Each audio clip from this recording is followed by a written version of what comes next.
Hi, good evening dear friends and dear students. I DS Yadav आप सभी का स्वागत करता हूं डीएस इंग्लिश पाठशाला चैनल पर। और आप सभी को एक रिक्वेस्ट करता हूं कि जब भी आप इस वीडियो को देखते हैं, वीडियो को देखने के बाद में आप इसे चैनल को सब्सक्राइब भी कीजिए और लाइक भी कीजिए, और अपने दोस्तों के साथ में यदि आपको यूजफुल लगे तो इसको शेयर भी कीजिए। और आज जो हम पढ़ने जा रहे हैं बहुत ही इंटरेस्टिंग चीज़ है। जैसा कि कल वाले जो लास्ट लेक्चर था हमारा, उसमें हमने सब्जेक्ट वर्ब अग्रीमेंट के बारे में कुछ सीखा था। और उस सब्जेक्ट वर्ब अग्रीमेंट का जो टॉपिक था उसमें हमने जो अंत में जब खत्म कर रहे थे तो ईच एवरी आइदर नाइदर से रिलेटेड हमने कुछ बातें सीखी थी। उसी को आगे बढ़ाते हुए आज हम सीख रहे हैं। जैसे कल हमने ईच एवरी आइदर नाइदर को एक डिटर्मिनर के रूप में देखा था, आज हम उनको प्रोनाउन के रूप में देखते हैं। देखिए, सिंपल सा फॉर्मूला है। नेक्स्ट रूल जो भी आप नोट डाउन में नोट कर रहे हैं उसके अकॉर्डिंग आप डाल सकते हैं। देखना, यदि आपको ईच आउ, आइदर आउ, नाइदर आउ, मैंने आपको कल बता दिया था इनको ईदर भी बोल सकते हैं, नीदर भी बोल सकते हैं। इन तीनों में से कुछ भी ऐसे मिले, इन तीनों का इस्तेमाल दो के लिए किया जाता है। दो के लिए। ईच का मतलब तो दोनों ही, आइदर का मतलब दोनों में से एक, नाइदर का मतलब दोनों में से कोई नहीं। इनके बाद में अगर कभी आर्टिकल भरवाए तो हमेशा द आर्टिकल आता है, ओके, या फिर कोई पजेसिव एडजेक्टिव आएगा। या तो क्या आएगा, पजेसिव एडजेक्टिव क्या होता है, माई, हिज, योर, देयर, इनको पजेसिव एडजेक्टिव बोलते हैं। या फिर द आएगा, इसके बाद में हमेशा दो मतलब टू का बोध करवाने वाला नाउन आएगा, और वो नाउन हमेशा प्लूरल होगा। लेकिन इसके बाद जो वर्ब आएगी वो वर्ब हमेशा सिंगुलर होगी। सिंपल सी बात ये ध्यान रखनी है, ईच और आइदर और नाइदर और के बाद हमेशा नाउन प्लूरल आएगा, लेकिन नाउन प्लूरल को देख करके वर्ब नहीं बढ़नी है, इनको देख करके वर्ब बढ़नी है, सिंगुलर वर्ब आएगी। जैसे मैं एक सेंटेंस एग्जांपल के रूप में देखता हूं। मैंने कहा each of the two books interesting. Interesting यहां पर हमने ऑप्शन के रूप में जैसे इज, एम, आर को ले लिया, तो आप समझ गए होंगे क्या आ जाएगा। इसके according verb singular is. Each of the books, each of the two books is interesting. दोनों में से दोनों पुस्तकें, प्रत्येक पुस्तक क्या है, इंटरेस्टिंग है। इसी प्रकार से आप अगर देखेंगे तो आइदर का यूज करते हुए भी, जैसे मैंने कहा either of the two buildings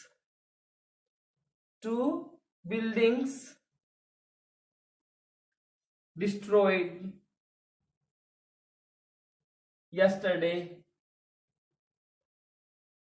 yesterday। आज मैं आपका टेस्ट लेता हूं 4 ऑप्शन देते हुए। मैंने यहाँ पर इज भी ऑप्शन में दे दिया, आर भी दे दिया, वॉज भी दे दिया, वर भी दे दिया। अब आपको एग्जाम में सोल्व कैसे करना होता है कि देखो, आइदर आ गया, इसका मतलब क्या है कि दो में से एक बिल्डिंग क्या हो गई, डिस्ट्रॉय हो गई, खत्म हो गई। यस्टरडे मींस बीते हुए कल। इज और आर प्रेजेंट में आता है, नहीं आएगा। वॉज और वर में से जो सिंगुलर है वॉज, वो आ जाएगा। सिंपल सी बात है। इसी प्रकार से नाइदर के साथ भी आप ले सकते हो। मैंने एक सेंटेंस बोला, neither of the two main, मतलब दोनों व्यक्तियों में से, neither of the two main here. इस जवाब में से पढ़ लीजिए, क्या पढ़ लोगे, दो व्यक्ति थे, दोनों व्यक्तियों में से कोई भी यहां नहीं है, इज आ जाएगा। इस प्रकार से आप इस रूल को आसानी से सीख सकते हो। ईच एवरी आइदर नाइदर से रिलेटेड रूल को सीखने के बाद में हमारा जो नेक्स्ट रूल है ये वेरी इंपॉर्टेंट है, वेरी इंपॉर्टेंट। मैं गारंटी देता हूं इसमें से 99% चांसेस रहते हैं एग्जाम के अंतर्गत क्वेश्चन आने के। इस बहुत इजी है, बस याद करने हैं। कुछ वर्ड्स है, देखिए, रादर देन, इसको रादर भी पढ़ते हैं, रेदर भी पढ़ते हैं। Rather than, as well as, and not, in addition to, besides, unlike, with, along with, together with, including, excluding, एक और वर्ड आप याद कर सकते हो, एक्सक्लूडिंग, लिख देता हूं मैं आपके लिए, एक्सक्लूडिंग, नो लेस देन। ये जो मैंने कुछ वर्ड्स लिखे हैं ये कंजंक्शंस होते हैं या कुछ प्रेपोजिशन है, इनके साथ दो सब्जेक्ट जुड़ेंगे, चाहे वो नाउन भी हो सकता है एंड प्रोनाउन भी हो सकता है। दो सब्जेक्ट जुड़ेंगे तो क्या नियम याद रखना है कि इन दोनों में से इधर भी नाउन हो सकता है एंड प्रोनाउन हो सकता है, इधर भी नाउन हो सकता है and pronoun.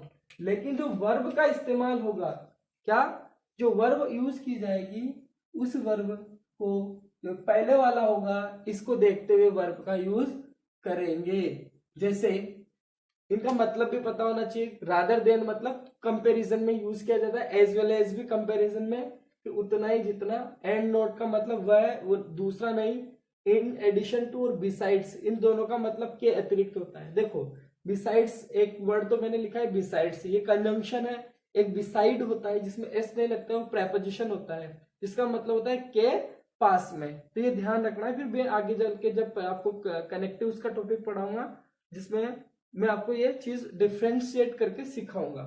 Unlike, with, along with, excluding, including, ये वर्ड्स आपने सीख रखे होंगे। बात यह है कि इनको याद रखना है, हमारे एग्जाम में इनको देखते हुए वर्ब कैसे बने। तो Ram as well as his friends, as well as से जुड़ गया, राम पहले आ रहा है तो इसके अकॉर्डिंग वर्ब बनेंगे, न कि हिज पेरेंट्स। पेरेंट्स के अकॉर्डिंग कई बच्चे क्या करेंगे कि ये प्लूरल है, इसको देखते हुए ये प्लूरल वर्ब भर देंगे, तो ये गलत हो जाएगा। Ram as well as his parents, तो पहले वाला कौन है ये, और ये क्या है singular. His parents worried about his result, result के बारे में वरीड थे, तो वॉज या वर सिंगुलर है तो ये आएगा, इसका मतलब ये क्या जाएगा was. Then I and not he, यहां ऑप्शन में इज एम आर, आपको इज एम आर में से चूज करना है, क्या चूज करोगे, पहले क्या है ये है और आई के साथ क्या आएगा एम। देन टीचर्स, अब ये देखो टीचर्स क्या है प्लूरल, बिसाइड्स आ गया क्या इनमें से, यस। हर यहां पर मैंने गलत लिखा है, यहां हर की बजाय शी आना चाहिए। ओके टीचर्स, उसके अतिरिक्त क्या किया, पनिश्ड द चाइल्ड, चाइल्ड को पनिश किया है, किस किसने, टीचर्स ने और उसने, लेकिन यहां पर बनेगा अध्यापकों ने किया है उसके अतिरिक्त। तो अध्यापकों पहले आ रहा है, इसको देखते हुए प्लूरल वर्ब आएगी और प्लूरल क्या है हैव। इस प्रकार से आप इस क्वेश्चन को आसानी से, ये जो नेक्स्ट रूल है ये रूल भी बहुत इजी है, ये रूल बहुत इंपॉर्टेंट भी है। क्यों, क्योंकि इसमें क्या होता है कि ये रूल के अगेंस्ट चलता है, एक्सेप्शन जिसे हम कहते हैं। जनरली हम पढ़ते हैं कि जब भी दो नाउन एंड से जुड़ते हैं, क्या बोला, जब भी दो नाउन एंड से जुड़ते हैं, जैसे Ram and Shyam, Mohan and Sita, okay जब भी दो नाउन एंड से जुड़ते हैं उनके साथ हमेशा वर्ब प्लूरल आती है। जैसे मैंने कहा Ram and Sita space playing cricket, तो इस एमआर में से भरेंगे तो क्या आ जाएगा प्लूरल मतलब are, Ram and Sita are playing cricket. But ये डिफरेंट इसलिए है, इन्हें हम पार्सल सब्जेक्ट के नाम से भी जानते हैं। जो भी सेकंड ग्रेड की तैयारी कर रहे हैं स्टूडेंट ध्यान दें, इनको हम पार्सल सब्जेक्ट के नाम से जानते हैं। ग्रामेटिकल टेक्निकल टर्म है इनके लिए। यहाँ क्या है कि दो नाउन एंड से जुड़ रहे हैं, लेकिन दो नाउन एंड से जुड़ने का तात्पर्य यहाँ पर यह है कि ये सिंगुलर का ही बोध करवाएंगे, क्योंकि एक के साथ दूसरे, जैसे हम कहते हैं ना चाय पीली क्या, चाय पीली शॉर्ट में बोल सकते हैं, लेकिन हम ये बोले चाय वाई पीली क्या, चाय के साथ एक दूसरा वर्ड इस्तेमाल किया हमने जिसका कोई वजूद नहीं है। उसी प्रकार से ये जो सेंटेंस है इनके अंतर्गत भी एंड के साथ दो वर्ड इस्तेमाल हो रहे हैं। नियमानुसार यहाँ पर प्लूरल वर्ब आनी चाहिए, लेकिन इनके साथ हमेशा सिंगुलर वर्ब का यूज किया जाता है। जैसे slow and steady, bread and butter, scheme and plan, scheme and plan, pen and ink, rice and curry, time and tide, horse and carriage. Okay then यहां पर इनको एग्जाम्पल के माध्यम से पढ़ सकते हैं। Slow and steady the race, अब स्लो एंड स्टडी जो शब्द है इसका मतलब होता है स्लो मतलब धीरे धीरे और स्टडी में लगातार। विन और विंस, मैंने क्या कहा, ये कुछ ऐसे शब्द हैं जिनके साथ सिंगुलर वर्ब आती है और जब भी फर्स्ट फॉर्म में एस लग जाए तो समझ लो वो सिंगुलर है और यहाँ क्या जाएगा विंस, क्या बन जाएगा slow and steady wins the race. इसका मतलब ये आपके लिए भी इंपॉर्टेंट है, मोटिवेशन का काम करेगी। क्यों, क्योंकि धीरे धीरे और लगातार चलने वाला व्यक्ति ही जीतता है, रेस जीतता है। और आप एग्जाम की तैयारी कर रहे हैं तो एकदम फास्ट नहीं, स्लो स्लो इजीली, अभी बहुत टाइम है, आराम से स्टडी करें, लेकिन ऐसा करें कि आपका एक भी क्वेश्चन छूटे नहीं और ना ही गलत जाए। Slow and steady wins the race. Then second है bread and butter essential to survive. अब यहाँ पर मैंने बता ही दिया कि सिंगुलर आएगा, तो अगर आप यहाँ पर चूज करें तो इज एम आर में से चूज करना पड़ेगा कि इज। इसेंशियल का मतलब अत्यावश्यक है, सर्वाइव मतलब जीवन के लिए, मतलब जीने के लिए क्या ब्रेड एंड बटर का होना आवश्यक है। देन टाइम एंड टाइड मैंने अभी भी बताया कि जिसमें एस लग रहा है वो आ जाएगा वेट्स फॉर नन, समय किसी का इंतजार नहीं करता है। इसी प्रकार से हम आगे भी कुछ चीजें सीखेंगे, लेकिन इनको याद रखना है, बहुत टफ नहीं है, it's very easy to learn these things. अब हम जो नेक्स्ट रूल सीखेंगे वो नेक्स्ट रूल बहुत ही इंपॉर्टेंट है। ये जो है मोस्टली एग्जाम्स मैंने देखा है, अभी रिसेंटली एक एग्जाम हुआ था, कौन सा, सेकंड ग्रेड का, जो लगभग 1.5 साल हो गया उसको वैसे, पर आरपीएससी के द्वारा उसमें दोनों वर्ड्स को पूछा गया है, वेजेस एंड मीन्स। वेजेस जो है इसके भी दो मीनिंग होते हैं, एक तो होता है मजदूरी और एक होता है परिणाम। तो ये ध्यान देना कि जब भी वेजेस का अर्थ मजदूरी निकले उस समय क्या कि वर्ब प्लूरल इस्तेमाल की जाएगी, और जब भी इस परिणाम का मीनिंग दे तो हमेशा सिंगुलर इस्तेमाल की जाएगी।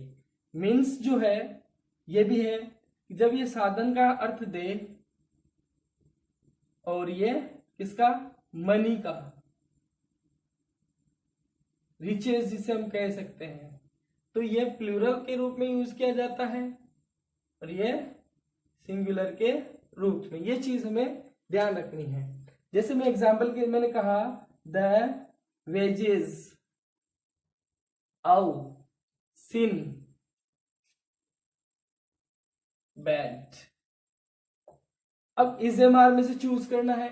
सिन का मतलब होता है पाप, मैंने कहा पाप का परिणाम बहुत बुरा होता है। अब परिणाम सिंगुलर वर्ब क्या जाएगा, इज, लेकिन मैंने कहा वेजेस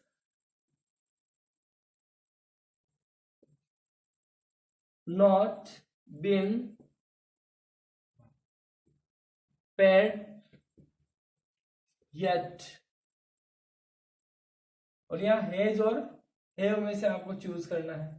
तो हैज सिंगुलर होता है, हैव प्लूरल होता है, लेकिन मैंने पे करने की बात आ रही है, तो क्या परिणाम पे करते हैं, मजदूरी पे करते हैं, कि मजदूरी चुकाई नहीं गई है अभी तक, इसका मतलब क्या जाएगा, हैव का यूज हो जाएगा।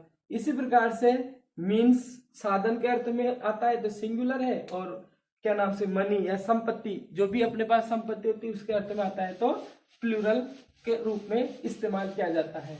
ये बहुत इजी है। वेजेस और मीन्स से रिलेटेड क्वेश्चंस 99% चांसेस रहते हैं कि एग्जाम में पूछे जाए। यहाँ पर एक और आज का जो लास्ट रूल में सिखाऊंगा, बहुत इजी है ये भी।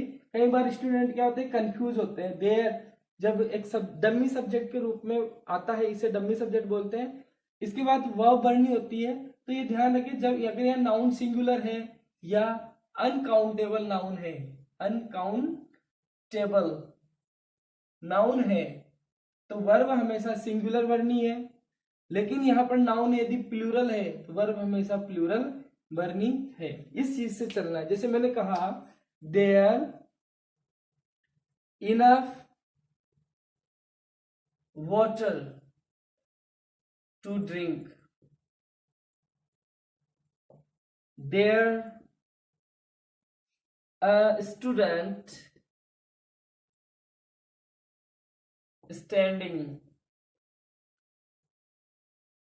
एक और सेंटेंस में लिखा देयर चिल्ड्रन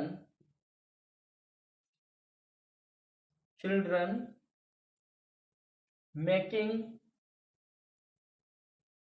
अ नॉइस। अब यहां पर ध्यान दें, मैंने 3 सेंटेंसेस लिखे हैं, तीनों रूल्स को लिए, नाउन सिंगुलर, अनकाउंटेबल और नाउन प्लूरल। यहां मैंने अनकाउंटेबल नाउन वाटर का इस्तेमाल किया है और इजेमार में से ही भरना है। तो वाटर अनकाउंटेबल होता है, गिन नहीं सकते। वर्ब क्या आएगी? सिंगुलर। क्या जाएगा? There is enough water to drink. There student singular है तो वर्ब आ जाएगी is. There is a student standing. There space है। चिल्ड्रन प्लूरल है। प्लूरल मैंने अभी सिखाया नहीं सिंगुलर प्लूरल, लेकिन मैं अभी आने वाली क्लासेस में आपको सिखाऊंगा कि कैसे नाउन्स के रूल्स होते हैं, क्या होता है, क्योंकि सब्जेक्ट वर्ब अग्रीमेंट का हिस्सा है। प्लूरल नाउन है तो यहाँ क्या आ जाएगा? आर। इस प्रकार से आप लोग आज हम जो सीखे हैं क्या क्या, ईच, औ, आइदर, औ, नाइदर ऑफ से संबंधित, as well as, besides, and addition to, rather than से संबंधित। उसके बाद slow and steady, and time and tide, bread and butter, there, wages, means से रिलेटेड कुछ चीजें सीखे।